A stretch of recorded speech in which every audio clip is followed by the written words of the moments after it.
Okay, how to fully factor a polynomial. So I'm going to give you this polynomial, x cubed minus 7x plus 6. Okay, so we don't know any of the factors, so we're going to test them out. So let's plug a 1 in. 1 cubed minus 7 times 1 plus 6 is 1 minus 7 plus 6, and that is 0. Okay, so now we know that 1 is an x-intercept of this, so therefore we already know that one factor is x minus 1. Okay, so we're going to use synthetic division.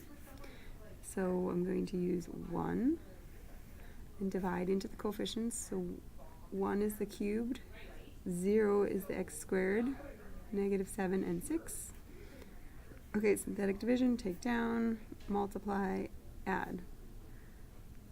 Multiply, add, multiply, add. Okay, so now x cubed minus 7x plus 6 equals, we knew x minus 1 was a factor, and the remainder of the factors would be x squared plus 1x minus 6. So I got that from the coefficients there. And then we are going to try to break this down into two factors. So x plus 3, x minus 2. And now it's factored fully.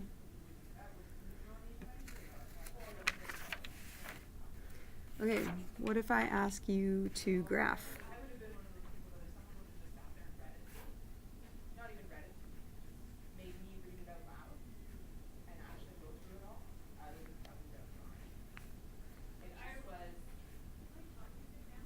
Okay, so graph this. We don't know anything about it right now. So we're going to test. So let's test 1. 1 cubed is 1 minus 7 times 1 squared minus 4 plus 28. Does that equal 0? No. Okay, I'm going to check negative 1. Negative 1 cubed is negative 1.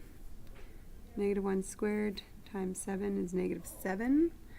And then we're going to add 4, add 28. That does not equal 0. Okay, so now I'm going to keep going. I'm going to test 2. 2 cubed is 8. 2 squared is 4. Times negative 7 is negative 28. 4 times 2 minus 8 plus 28. That equals 0. Okay, so I know one factor is x minus 2. Okay, so I'm going to use synthetic division to see what else we have. So 2, I'm going to divide into the coefficients. 1, negative 7, negative 4, 28. Make sure those are in decreasing order. 3, 2, 1, 0. Pull down. Multiply, add. Multiply, add, multiply, add. Okay, that confirms that our remainder is 0, that it's factorable. Okay, so now I have y equals, my first factor was x minus 2, right? We got from knowing this.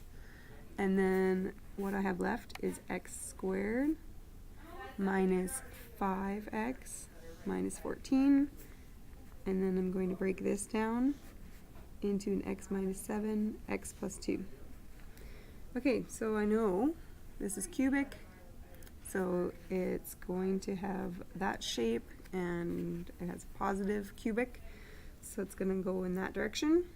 And I know that it's going to cross at negative 2, positive 2, and 7. And I know that my y-intercept is positive 28.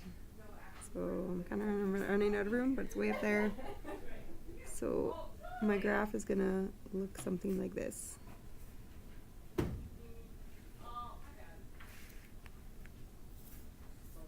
So at negative 2 to 7 are the intercepts, and conclusion of my y-intercept being 28 up there, and there's the shape.